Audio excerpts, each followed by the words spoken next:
Hi friends, welcome back to my channel Physica class. Plus 1 Physics Unit 2 Units and Measurements നമ്മൾ 6 ഭാഗങ്ങളൊരു video ആയിട്ട് നമ്മൾ full video അല്ലെങ്കിൽ ആ full unit നമ്മൾ cover ചെയ്ത് കഴിഞ്ഞിട്ടുണ്ട്. അതിൻ്റെ ഒരു ക്വിക്ക് റിവിഷൻ നമ്മൾ ഒരു പാർട്ട് ഭാഗം നമ്മൾ ചെയ്തിരുന്നു. ഇനി അതിൻ്റെ സെക്കൻഡ് പാർട്ടാണ് പറയുന്നത് കേട്ടോ. ക്വിക്ക് റിവിഷനാണ്. അപ്പോൾ നമുക്ക് ജസ്റ്റ് ഒന്ന് വേഗം ഓടിച്ച് പറഞ്ഞു പോകാം. ഓക്കെ, അപ്പോൾ ചാനൽ ഇതുവരെ സബ്സ്ക്രൈബ് ചെയ്തിട്ടില്ലെങ്കിൽ സബ്സ്ക്രൈബ് ചെയ്യാൻ മറക്കരുത്. ലൈക്ക് ചെയ്യാനും ഷെയർ ചെയ്യാനും മറക്കരുത്. ഓക്കെ, തുടങ്ങാം. Combination of erase. എന്തുകൊണ്ടാണ് നമുക്ക് ഈ കോമ്പിനേഷൻ ഓഫ് ഇറേസിൻ്റെ ആവശ്യം വരുന്നത്? ഇപ്പോൾ നമ്മൾ density is equal to mass by volume എന്ന് പറഞ്ഞു. അപ്പോൾ ഇങ്ങനെ ഒരു ഇക്വേഷനാണല്ലേ. ഇവിടെ വന്നിട്ടുള്ള അരിത്മെറ്റിക് ഓപ്പറേഷൻ എന്ന് പറയുന്നത് ഡിവിഷനാണ്.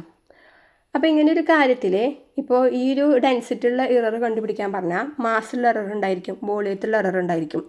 അപ്പം മാസ് ബൈ വോളിയം, മാസിലെ എററും വോളിയത്തിലെ എററും കണ്ടുപിടിച്ച് ഒരു ക്രിയേറ്റ് ചെയ്താലാണ് ഡെൻസിറ്റിയിലുള്ള എറർ നമുക്ക് കണ്ടുപിടിക്കാൻ പറ്റുള്ളൂ. അപ്പോൾ ഇതേപോലെ നമുക്ക് എന്ത് വരും, എററുകൾ കോമ്പിനേഷൻ കണ്ടെത്തേണ്ട ആവശ്യം വരും. അപ്പോൾ അഡീഷൻ ആവാം, ഈ അരിത്മെറ്റിക് ഓപ്പറേഷൻ എന്ന് പറയുന്നത് അഡീഷൻ ആവാം, സബ്സ്ട്രാക്ഷൻ ആവാം, ഡിവിഷൻ ആവാം, മൾട്ടിപ്ലിക്കേഷൻ ആവാം, പവർ വരുന്ന കേസായിരിക്കാം. അപ്പോൾ ഓരോന്നിനും ഓരോ റൂളുകളുണ്ട്. അതേതൊക്കെയാണെന്ന് നോക്കാം. സമ്മും ഡിഫറൻസ് ആണെന്നുണ്ടെങ്കിൽ അവിടെ അബ്സല്യൂട്ട് എററുകൾ നമ്മൾ എടുക്കുന്നത്. അപ്പോൾ അവിടെ maximum absolute error in the final result എന്ന് പറയുന്നത് it is the sum of the absolute errors in the individual quantities. ഓരോ ഇൻഡിവിജ്വൽ ക്വാണ്ടിറ്റീസിൻ്റെയും അബ്സല്യൂട്ട് എററുകൾ സമ്മാണ്. ഇപ്പോൾ Z equal to A plus B ആണ് നമ്മുടെ റിസൾട്ട് എന്നുണ്ടെങ്കിൽ എയിലെ എറർ എന്ന് പറയുന്നത് ഡെൽറ്റ എ ആണ്, ബിയിലെ എറർ എന്ന് പറയുന്നത് ഡെൽറ്റ ബി ആണ്. ആ രണ്ടെണ്ണത്തിലെയും അബ്സല്യൂട്ട് എററുകൾ തമ്മിൽ ആഡ് ചെയ്തതായിരിക്കും ഇസഡ് എന്ന് പറഞ്ഞ റിസൾട്ടിലെ എറർ ഡെൽറ്റ സെഡ് എന്ന് പറയുന്നത്. ഓക്കെ, അപ്പോൾ എന്താണ്, എത്ര ക്വാണ്ടിറ്റി ഉണ്ടോ അതിൽ ഓരോന്നിലെ അബ്സല്യൂട്ട് എററുകൾ തമ്മിൽ ആഡ് ചെയ്താലാണ് നമുക്ക് ഫൈനൽ റിസൾട്ട് എറർ കിട്ടുക. എപ്പോൾ അതായത് അരിത്മെറ്റിക് ഓപ്പറേഷൻ, ഒരു ഇക്വേഷനിലെ അരിത്മെറ്റിക് ഓപ്പറേഷൻ സമ്മോ ഡിഫറൻസോ ആയി വരുമ്പോൾ. ഇനി ഒരു പ്രൊഡക്റ്റോ കോഷ്യൻ്റ് വരുമ്പോൾ അല്ലെങ്കിൽ മൾട്ടിപ്ലിക്കേഷനോ ഡിവിഷൻ ആണ് നമുക്ക് ക്രിയ വരുന്നത് എന്നുണ്ടെങ്കിലോ അവിടെ നമ്മൾ എടുക്കുന്നത് റിലേറ്റീവ് എററാണ്. ഓരോ ക്വാണ്ടിറ്റിയുടെയും റിലേറ്റീവ് എററുകൾ തമ്മിൽ നമ്മൾ ആഡ് ചെയ്യണം. ഇപ്പോൾ ഇവിടെ നമ്മുടെ ഇക്വേഷൻ എന്ന് പറയുന്നത് Z equal to A B ആണെന്ന് വിചാരിക്കുക, അല്ലെങ്കിൽ Z equal to A by B ആണെന്ന് വിചാരിക്കുക. എങ്ങനെയാണെന്നുണ്ടെങ്കിലും ഈ എ എന്ന് പറഞ്ഞ ക്വാണ്ടിറ്റിയിലെയും ബി എന്ന് പറഞ്ഞ ക്വാണ്ടിറ്റിൻ്റെയും റിലേറ്റീവ് എററുകൾ തമ്മിൽ ആഡ് ചെയ്യുമ്പോഴാണ് ഫൈനൽ റിസൾട്ടിലെ റിലേറ്റീവ് എറർ കണ്ടുപിടിക്കാം. സമ്മും ഡിഫറൻസ് ആകുമ്പോൾ അബ്സല്യൂട്ട് എറർ ആയിരുന്നു, ഇവിടെ ആകുമ്പോൾ എന്താണ്, റിലേറ്റീവ് എററാണ്. അപ്പോൾ delta Z divide by Z equal to delta A by A plus delta B by B എന്നതാണ് റൂൾ. ഇനി പവർ വരുമ്പോഴോ, പവർ വരുമ്പോൾ ഇത്രയേ ഉള്ളൂ. ഇപ്പോൾ Z equal to A raise to N ആണെന്നുണ്ടെങ്കിൽ അവിടെയും നമ്മൾ നോക്കുന്നത് റിലേറ്റീവ് എറർ തന്നെയാണ്. പക്ഷെ എത്രയാണോ പവർ അത്രയും ടൈംസ് റിലേറ്റീവ് എറർ എടുത്താൽ നമുക്ക് എന്ത് കിട്ടും, അതിൽ ഫൈനൽ റിസൾട്ടിൽ എറർ കിട്ടും. ഇപ്പോൾ എ റേസ് ടു എൻ ആണെന്നുണ്ടെങ്കിൽ എ എന്ന് പറഞ്ഞ ക്വാണ്ടിറ്റിയിൽ റിലേറ്റീവ് എറർ എന്ന് പറയുന്നതാണ് ഡെൽറ്റ എ ബൈ എ. എത്ര ടൈംസ് ആണ്, എൻ ടൈംസ് ആണ്. So N into delta A by A ആയിരിക്കും ഫൈനൽ റിസൾട്ടിലെ എറർ എന്ന് പറയുന്നത്. ഇതിപ്പോൾ ഒരു ടേം വന്ന കേസിൽ ഒന്നിലധികം ടേമാണ് വരുന്നത് എന്നുണ്ടെങ്കിലോ എന്ത് ചെയ്യണം, നമ്മൾ ആഡ് ചെയ്യണം. അത് നമ്മൾ പറഞ്ഞിട്ടുണ്ടായിരുന്നു Z equal to A raise to P B raise to Q divide by C raise to R എന്ന് പറഞ്ഞൊരു ഇക്വേഷൻ ആകുമ്പോൾ എങ്ങനെയാണ് നമ്മൾ എറർ കണ്ടുപിടിക്കേണ്ടത്? Delta Z by Z that is equal to P into delta A by A plus Q into delta B by B plus R into delta C by C. ഓർക്കുന്നുണ്ടല്ലോ, അത് നമ്മൾ detailed ആയിട്ടുള്ള വീഡിയോയിൽ പറഞ്ഞിരുന്നു. ഈ ഒരു പ്രോബ്ലം നമ്മൾ ചെയ്തിരുന്നു. ഇനി അടുത്തത് സിഗ്നിഫിക്കൻ്റ് ഫിഗേഴ്സാണ്. സിഗ്നിഫിക്കൻ്റ് ഫിഗേഴ്സിന് മെയിനായിട്ടൊരു 4 റൂളാണ് നമ്മൾ പറഞ്ഞത്. ഫസ്റ്റ് റൂൾ എന്ന് പറയുന്നത് എല്ലാ നോൺ സീറോ ഡിജിറ്റ്സും സിഗ്നിഫിക്കൻ്റ് ആണ്. അതായത് 1 മുതൽ 9 വരെ വരുന്ന എല്ലാ നോൺ സീറോ ഡിജിറ്റ്സും സിഗ്നിഫിക്കൻ്റ് ആണ്. അപ്പോൾ ഇതിൽ എത്ര സിഗ്നിഫിക്കൻ്റ് ഫിഗേഴ്സ് ഉണ്ട്? 5 വരും. ഇതിലോ 2 വരും. ഓക്കെ, ഈ 0 ആയിട്ടുള്ള 2 എണ്ണം നമ്മൾ കൺസിഡർ ചെയ്യില്ല, സിഗ്നിഫിക്കൻ്റ് ആയിട്ട് കൺസിഡർ ചെയ്യുന്നില്ല. സെക്കൻഡ് റൂൾ എന്ന് പറയുന്നത്, ഇപ്പോൾ നമ്മൾ പറഞ്ഞു ആദ്യത്തേൽ പറഞ്ഞു എല്ലാ നോൺ സീറോ ഡിജിറ്റ്സ് ആണ് സിഗ്നിഫിക്കൻ്റ്, 0 ആയത് കൺസിഡർ ചെയ്തില്ല എന്ന് പറഞ്ഞു. പക്ഷേ 0 ആയത് സിഗ്നിഫിക്കൻ്റ് ആയിട്ട് കൺസിഡർ ചെയ്യുന്ന ചില കണ്ടീഷൻസ് ഉണ്ട്. ഇപ്പോൾ 2 നോൺ സീറോയ്ക്ക് ഇടയിലാണ് ഒരു 0 വരുന്നത് എന്നുണ്ടെങ്കിൽ, ഇപ്പോൾ 1 1 കണ്ടോ, 2 നോൺ സീറോ ഡിജിറ്റ്സിന് ഇടയിലാണ് ഈ 0 വന്നതെന്നുണ്ടെങ്കിൽ നമ്മൾ അവയെ സിഗ്നിഫിക്കൻ്റ് ആയിട്ട് കൺസിഡർ ചെയ്യണം. ഡെസിമലിനോട് കൂടി വന്നാൽ, യൂണിറ്റോട് കൂടി വന്നാലൊക്കെ നമ്മൾ കൺസിഡർ ചെയ്യണം. അപ്പോൾ അതൊക്കെ പറയും. അപ്പോൾ രണ്ടാമത്തെ റൂൾ പ്രകാരം ഇത്രേ പറയുന്നുള്ളൂ. 2 നോൺ സീറോ ഡിജിറ്റ്സിന് ഇടയിലാണ് നമ്മുടെ സീറോസ് വരുന്നതെങ്കിൽ അതിനെ നമ്മൾ സിഗ്നിഫിക്കൻ്റ് ആയിട്ട് കൺസിഡർ ചെയ്യണം. അങ്ങനെയാണെങ്കിൽ ഇതിൽ എത്ര സിഗ്നിഫിക്കൻ്റ് ഫിഗേഴ്സ് ഉണ്ടായിരിക്കും? 4 ആണ് കേട്ടോ. റൂൾ 3, ഡെസിമലോട് കൂടി വരുന്ന ട്രailing സീറോസ് സിഗ്നിഫിക്കൻ്റ് ആണ്, പക്ഷെ ലീഡിങ് സീറോസ് സിഗ്നിഫിക്കൻ്റ് അല്ല. ട്രailing സീറോസ് എന്ന് പറയുന്നത് ഈ ഡെസിമൽ കഴിഞ്ഞിട്ട് അവസാന ഭാഗത്ത് വരുന്ന സീറോസ് ആണ് ട്രailing സീറോസ്, അത് സിഗ്നിഫിക്കൻ്റ് ആണ്. പക്ഷേ ഈ ലീഡിങ് സീറോസ് എന്ന് വെച്ചാൽ ഡെസിമൽ കഴിഞ്ഞിട്ട് കണ്ടോ ഈ മുന്നേ വരുന്നത് ഒരു നോൺ സീറോ ഡിജിറ്റ്സിന് മുന്നിൽ വരുന്ന ഈ സീറോസ് സിഗ്നിഫിക്കൻ്റ് അല്ല എന്നാണ് പറയുന്നത്. അപ്പോൾ ഈ കേസിൽ എത്ര സിഗ്നിഫിക്കൻ്റ് ഡിജിറ്റ്സ് ഉണ്ട്? ഡെസിമൽ കഴിഞ്ഞിട്ട് അവസാനം വരുന്ന ട്രailing സീറോസ് സിഗ്നിഫിക്കൻ്റ് ആണ്. സോ ഇതിൽ 4. ഇതിൽ എത്രയുണ്ട്? ഡെസിമൽ കഴിഞ്ഞിട്ട് വരുന്ന ആദ്യത്തെ സീറോസ് സിഗ്നിഫിക്കൻ്റ് അല്ല. അപ്പോൾ ഇതിൽ എത്ര എണ്ണം വരും സിഗ്നിഫിക്കൻ്റ് ഡിജിറ്റ്? 3. ഓക്കെ, ഞാൻ റൂൾ നമ്പർ 4 ഇത്രയേ ഉള്ളൂ. ഒരു യൂണിറ്റോട് കൂടി വരികയാണ് എന്നുണ്ടെങ്കിൽ അതിൻ്റെ ട്രailing സീറോസ് സിഗ്നിഫിക്കൻ്റ് ആണ്, അല്ലെങ്കിൽ സിഗ്നിഫിക്കൻ്റ് അല്ല. ഓക്കെ, യൂണിറ്റോട് കൂടിയിട്ടാണ് വരുന്നതെങ്കിൽ ട്രailing പൊസിഷനിലെ സീറോസ് സിഗ്നിഫിക്കൻ്റ് ആണ്, അല്ലെങ്കിൽ സിഗ്നിഫിക്കൻ്റ് അല്ല. ഇപ്പോൾ ഒരു ഗ്രാം, മീറ്റർ ഇതുപോലത്തെ യൂണിറ്റോട് കൂടി വന്നിരിക്കുന്നത്. അപ്പോൾ 100 ഗ്രാം യൂണിറ്റോട് കൂടി വന്നതുകൊണ്ട് ഈ അവസാനം വരുന്ന സീറോസ് നമ്മൾ ഈ 2 സീറോസും സിഗ്നിഫിക്കൻ്റ് ആയിട്ട് കൺസിഡർ ചെയ്യണം. സോ അവിടെ സിഗ്നിഫിക്കൻ്റ് ഡിജിറ്റ്സ് 3 ആണ്. ഇതിലോ ഈ ലാസ്റ്റത്തെ 100 അതൊരു 100 ആണല്ലേ. അപ്പോൾ അവസാനത്തെ സീറോസ് നമുക്ക് സിഗ്നിഫിക്കൻ്റ് ആയിട്ട് കൺസിഡർ ചെയ്യാൻ പറ്റില്ല. അപ്പോൾ അവിടുത്തെ സിഗ്നിഫിക്കൻ്റ് ഡിജിറ്റ്സ് 1 ആണ്. അപ്പോൾ യൂണിറ്റോട് കൂടിയിട്ടാണ് വരുന്നത് എന്നുണ്ടെങ്കിൽ ട്രailing സീറോസ് സിഗ്നിഫിക്കൻ്റ് ആണ്. ഡെസിമലോട് കൂടിയിട്ട് വരികയാണെങ്കിൽ ട്രailing സീറോസ് സിഗ്നിഫിക്കൻ്റ് ആണ്, പക്ഷേ ലീഡിങ് സീറോസ് അല്ല കേട്ടോ. യൂണിറ്റ് ഇല്ലാത്ത കേസിലും ട്രailing സീറോസ് സിഗ്നിഫിക്കൻ്റ് അല്ല. 2 നോൺ സീറോ ഡിജിറ്റ്സുകൾക്ക് ഇടയിൽ വന്നാലും സീറോസ് സിഗ്നിഫിക്കൻ്റ് ആണ്. ഓക്കെ, പിന്നെ ഒരു പോയിന്റ് മനസ്സിലാക്കിയിരിക്കേണ്ടത്, യൂണിറ്റ്സ് മാറുന്നതനുസരിച്ച് ഒരിക്കലും സിഗ്നിഫിക്കൻ്റ് ഫിഗേഴ്സിൻ്റെ എണ്ണം മാറാൻ പാടില്ല. ഇപ്പോൾ ഇതിലെ യൂണിറ്റോട് കൂടി വന്നതുകൊണ്ട് നമ്മൾ ഈ സീറോന് സിഗ്നിഫിക്കൻ്റ് ആണ്. 2 നോൺ സീറോ ഡിജിറ്റ്സോട് കൂടി വന്നതുകൊണ്ട് ഇതും സിഗ്നിഫിക്കൻ്റ് ആണ്. സോ ഇതിൽ 4 ആണ് സിഗ്നിഫിക്കൻ്റ് ഡിജിറ്റ്സ്. ഇവിടെ 2020 എന്ന് പറയുന്നത് മീറ്ററിലാണ്, അതിനെ സെൻറ്റിമീറ്ററിലാക്കിയതാണ് ഈ റീഡിങ്. അപ്പോൾ ഇതിൻ്റെ സിഗ്നിഫിക്കൻ്റ് ഡിജിറ്റ്സ് നമ്മൾ എണ്ണി നോക്കി 6 എന്നൊരിക്കലും എഴുതാൻ പാടില്ല. യൂണിറ്റ് മാറിയാലും സിഗ്നിഫിക്കൻ്റ് ഡിജിറ്റ്സ് മാറാൻ പാടില്ല. എന്ത് തന്നെയായിരിക്കണം? 4 ആയിരിക്കണം. ഈ 2 സീറോസ് എക്സ്ട്രാ വന്നത് എന്തുകൊണ്ടാണ്? ഈ മീറ്ററിനെ സെൻറ്റിമീറ്റർ ആക്കിയ ഒറ്റ കാരണം കൊണ്ടാണ്.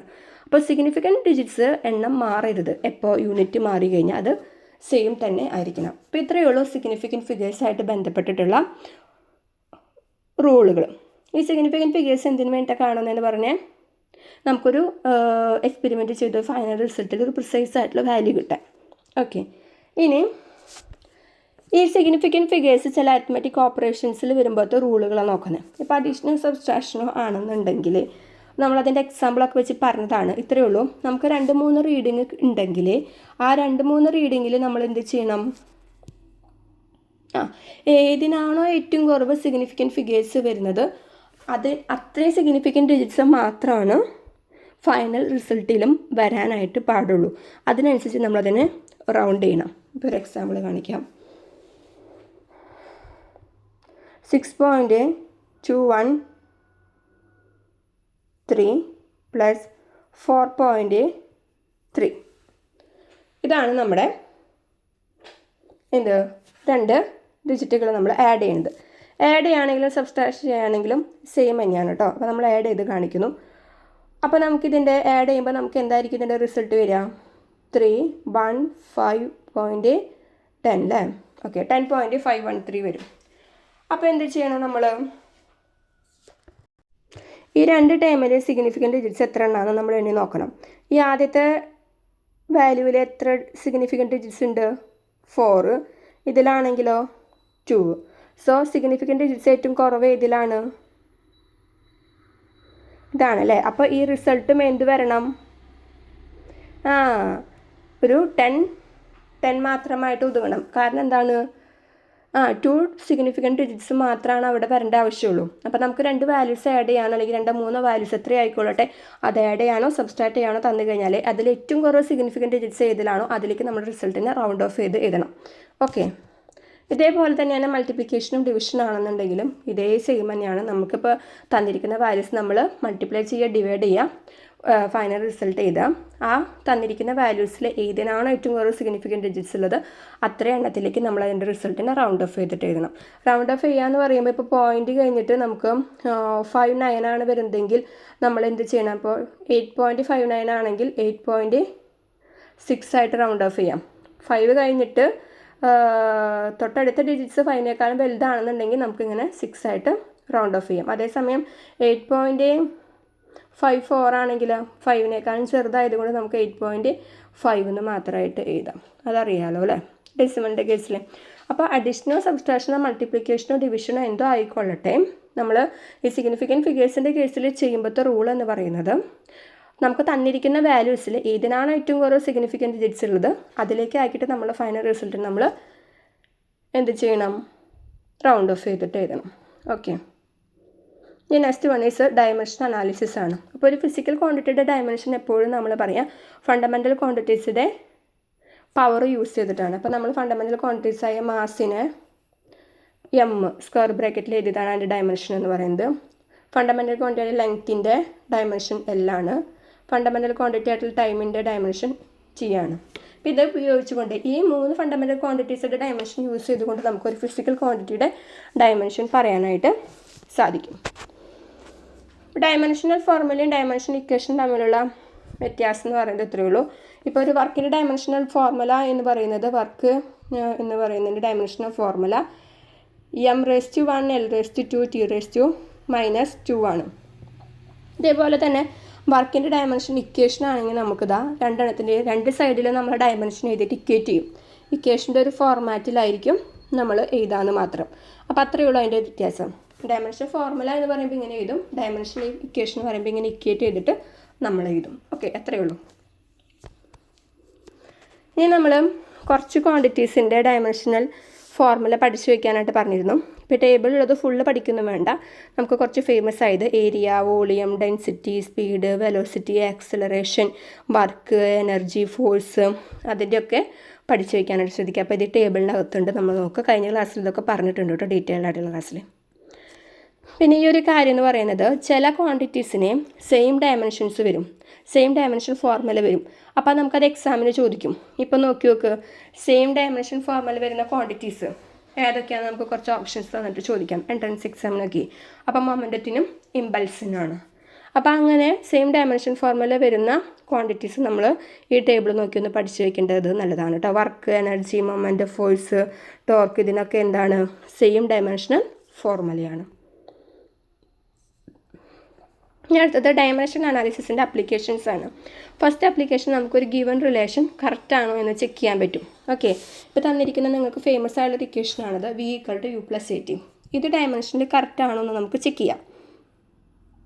ചെക്ക് ചെയ്യാനായിട്ട് എന്താ ചെയ്യേണ്ടത്, ഇതിൻ്റെ ഓരോ ടൈമിൻ്റെയും ഡയമെൻഷൻ എഴുതുന്നു. എന്നിട്ട് അത് 3 ഈക്വൽ ആണോ എന്ന് നമ്മൾ നോക്കുന്നു. ഓരോ ടൈമിന് പറയുമ്പോൾ 80 എന്ന് പറയുന്നത് മൊത്തം ഒരു ടൈമായിട്ട് എടുക്കണം കേട്ടോ. അപ്പോൾ ബിയുടെ ഡയമെൻഷൻ എഴുതി വയ്ക്കി, യുടെ ഡയമെൻഷൻ എഴുതി വയ്ക്കി, 80യുടെ ഡയമെൻഷൻ എഴുതി വയ്ക്കാണ്ട് 3 ഈക്വൽ ആണെന്നുണ്ടെങ്കിൽ ആ ഇക്വേഷൻ ഡയമെൻഷനിൽ കറക്റ്റ് ആണെന്ന് പറയാം. ചെയ്ത് കാണിച്ചിരുന്നു, 2 എക്സാമ്പിൾ നമ്മൾ ചെയ്ത് കാണിച്ചിരുന്നു കേട്ടോ ഡീറ്റെയിൽഡ് ആയിട്ടുള്ള വീഡിയോയിൽ. രണ്ടാമത്തെ ആപ്ലിക്കേഷൻ എന്ന് പറയുന്നത് വേരിയസ് ആയിട്ടുള്ള ഫിസിക്കൽ ക്വാണ്ടിറ്റീസിൻ്റെ ഇടയിലുള്ള ബന്ധം നമുക്ക് ഡിറൈവ് ചെയ്യാൻ പറ്റും. ഇപ്പോൾ ഈ സിമ്പിൾ പെൻഡത്തിൻ്റെ ടൈം പീരീഡ് അത് ഇത്രയും 4 ടൈംസിന് ഡിപ്പെൻഡ് ചെയ്യുന്നുണ്ട്. അപ്പോൾ T is directly proportional to m⁻⁴, l⁻⁵, g⁻⁶, θ⁻D. ABCD എന്ന് പറയുന്നത് പവറുകളാണ്. എത്ര പവറാണെന്ന് നമുക്കറിയില്ലല്ലോ. അപ്പോൾ അതുകൊണ്ട് നമ്മളൊരു കോൺസ്റ്റൻറ്റ് വാല്യൂവിന് കൊടുത്തു, ABCD എന്നുള്ളൊരു കൊടുത്തു എന്ന് മാത്രം. അങ്ങനെ ഇത് സോൾവ് ചെയ്ത് നമുക്ക് T is equal to k√L/G എന്നുള്ള ഇക്വേഷനിലേക്ക് നമുക്ക് ഡിറൈവ് ചെയ്ത് എത്താൻ പറ്റും. ഇതിൻ്റെ ഡയമെൻഷൻ യൂസ് ചെയ്തിട്ട് അതെങ്ങനെയാണെന്നുള്ള ഡീറ്റെയിൽ ആയിട്ടുള്ള വീഡിയോയിൽ പറഞ്ഞിട്ടുണ്ട് കേട്ടോ. അത് റിവിഷനാണ്. അപ്പോൾ എന്താണ് 2 ആപ്ലിക്കേഷൻസ് ആണുള്ളത്. നമുക്ക് തന്നിരിക്കുന്ന റിലേഷൻ കറക്റ്റാണോ, ഡയമെൻഷനിൽ കറക്റ്റാണോ എന്ന് ചെക്ക് ചെയ്യാം. രണ്ടാമത്തെ ആപ്ലിക്കേഷൻ വേരിയസ് ആയിട്ടുള്ള ഫിസിക്കൽ ക്വാണ്ടിറ്റീസുകൾക്കിടയിലുള്ള ബന്ധം ഡിറൈവ് ചെയ്തെടുക്കാൻ പറ്റും. ഓക്കെ, ഇതിന് ലിമിറ്റേഷൻസ് ഉണ്ട്. ലിമിറ്റേഷൻസ് എന്ന് പറയുന്നത് ഡയമെൻഷൻലെസ് ആയിട്ടുള്ള കോൺസ്റ്റൻറ്റുകളുണ്ട്. അതായത് പ്രൊപ്പോർഷണാലിറ്റി കോൺസ്റ്റൻറ്റ്, ആംഗിൾ, ഇപ്പോൾ ഒരു അങ്ങനെ ഡയമെൻഷൻലെസ് ആയിട്ടുള്ള കോൺസ്റ്റൻറ്റുകളെ കുറിച്ചൊന്നും പറയുന്നില്ല. രണ്ടാമത്തെ ഒരു കാര്യം എന്താണെന്ന് വെച്ച് കഴിഞ്ഞാൽ നമുക്ക് ഇക്വേഷനെ ഡിറൈവ് ചെയ്തെടുക്കുമ്പോൾ ഇപ്പോൾ ഈ ഒരു ഇക്വേഷൻ ഡയമെൻഷൻ കറക്റ്റാണെന്ന് ചെക്ക് ചെയ്യാം. പക്ഷെ നമുക്ക് ഇതുപോലത്തെ ഒരു ഇക്വേഷൻ ഈ ഡയമെൻഷൻസ് ഉപയോഗിച്ചുകൊണ്ട് ഡിറൈവ് ചെയ്തെടുക്കാൻ പറ്റില്ല. കാരണം ഇവിടെ ഒന്നിലധികം ടേംസ് വന്നു. ഇപ്പോൾ u0t ½ എന്ന് പറഞ്ഞാൽ 2 ടേംസ് അവിടെ വന്നു. അപ്പോൾ ഒന്നിലധികം ടേംസ് വരുന്ന കേസുകളിൽ അതുപോലെ കണ്ടെയ്ൻ ചെയ്തിട്ടുള്ള റിലേഷൻസ് നമുക്ക് ഡിറൈവ് ചെയ്തെടുക്കാൻ പറ്റില്ല. അടുത്തത് പറയണമെന്ന് വെച്ച് കഴിഞ്ഞാൽ ഇപ്പോൾ 3നേക്കാളധികം അൺനൗൺ ക്വാണ്ടിറ്റീസ് ഉണ്ടെങ്കിൽ ആ റിലേഷൻ നമുക്ക് ഡിറൈവ് ചെയ്തെടുക്കാൻ പറ്റില്ല. ഈ ഡയമെൻഷൻ ഉപയോഗിച്ച് ഡിറൈവ് ചെയ്യാൻ പറ്റില്ല. അപ്പോൾ ഇതിൽ തന്നെ നോക്കി നോക്കിയേ, എ ബി സി, ഈ ഡി എന്ന് പറയുന്നത് ആംഗിൾ ആയതുകൊണ്ട് അതിൻ്റെ ഡയമെൻഷൻ ഇല്ലാത്തതുകൊണ്ട് നമ്മൾ നെഗ്ലക്റ്റ് ചെയ്ത് കളയുന്നുണ്ട് ഡെറിവേഷനിൽ. അപ്പോൾ ബാക്കി നമുക്ക് എ ബി സി എന്ന് പറഞ്ഞ 3 അൺനോൺ ക്വാണ്ടിറ്റീസേ വരുന്നുള്ളൂ. 3നേക്കാളും കൂടുതൽ അൺനോൺ ക്വാണ്ടിറ്റീസ് വന്നാൽ നമുക്കത് ഉപയോഗിച്ച് ഡയമെൻഷൻ ഉപയോഗിച്ച് ഇക്വേഷൻ ഡെറൈവ് ചെയ്യാൻ പറ്റില്ല. പിന്നെ നമുക്ക് എക്സ്പോണൻഷ്യൽ, ലോഗരിതമിക്, ട്രിഗണോമെട്രിക് ഇതുപോലത്തെ ഇക്വേഷൻസ് ഒന്നും ഡെറൈവ് ചെയ്യാൻ പറ്റില്ല. പിന്നെ വേറെ ഒരെണ്ണം എന്താണെന്ന് വെച്ച് കഴിഞ്ഞാൽ, ഇപ്പോൾ സെയിം നമ്മളിപ്പോൾ ഇവിടെ പറഞ്ഞ പോലെ സെയിം ഡയമെൻഷണൽ ഇക്വേഷനുള്ള അല്ലെങ്കിൽ ഡയമെൻഷൻ ഫോർമുലയുള്ള കുറേ ക്വാണ്ടിറ്റീസ് ഉള്ളതുകൊണ്ട് ഇപ്പോൾ ഒരു ഡയമെൻഷൻ തന്നു കഴിഞ്ഞപ്പോൾ ML⁻², T⁻−2 എന്നുള്ള ഡയമെൻഷൻ തന്നു കഴിഞ്ഞാൽ ഇത് ഏതിൻ്റെയാണെന്ന് നമുക്ക് പറയാൻ പറ്റില്ല. വർക്കിൻ്റെ ആയിരിക്കാം, അവർ ഉദ്ദേശിച്ചത് എനർജിയുടെ ആയിരിക്കാം, ടോർക്കിൻ്റെ ആയിരിക്കാം. അപ്പോൾ എന്തിനാണെന്ന് നമുക്ക് കറക്റ്റായിട്ട് പറയാൻ പറ്റില്ല. ഇങ്ങനെ ഒരു 5 ലിമിറ്റേഷൻസ് ആണ് ഇതിലുള്ളൂ. ഓക്കെ, അപ്പോൾ നമുക്കിനി ഇത്രയേ ഉള്ളൂ ഈ യൂണിറ്റ് 2ൻ്റെ റിവിഷൻ എന്ന് പറയുന്നത്. അപ്പോൾ നമുക്ക് യൂണിറ്റ് 2ൻ്റെ ക്വിക്ക് റിവിഷൻ 2 ഭാഗം വീഡിയോ ആയിട്ട് നമ്മൾ ചെയ്തിട്ടുണ്ട്. പാർട്ട് 1ഉം പാർട്ട് 2. അപ്പോൾ രണ്ടും കാണാൻ പഠിച്ചു കഴിഞ്ഞതിന് ശേഷം ഇനി നമ്മളിത് അടുത്ത വീഡിയോ നമ്മൾ ചെയ്യാൻ പോകുന്നത് ക്വസ്റ്റ്യൻ ഡിസ്കഷനാണ് കേട്ടോ ഇതിൻ്റെ. അപ്പോൾ അത് നമുക്ക് ചെയ്യാം. ഓക്കെ, അപ്പോൾ ചാനൽ സബ്സ്ക്രൈബ് ചെയ്യാനായിട്ട് മറക്കരുത്. ഫ്രണ്ട്സിനൊക്കെ ഷെയർ ചെയ്ത് കൊടുത്തോളൂ കേട്ടോ. Thank you.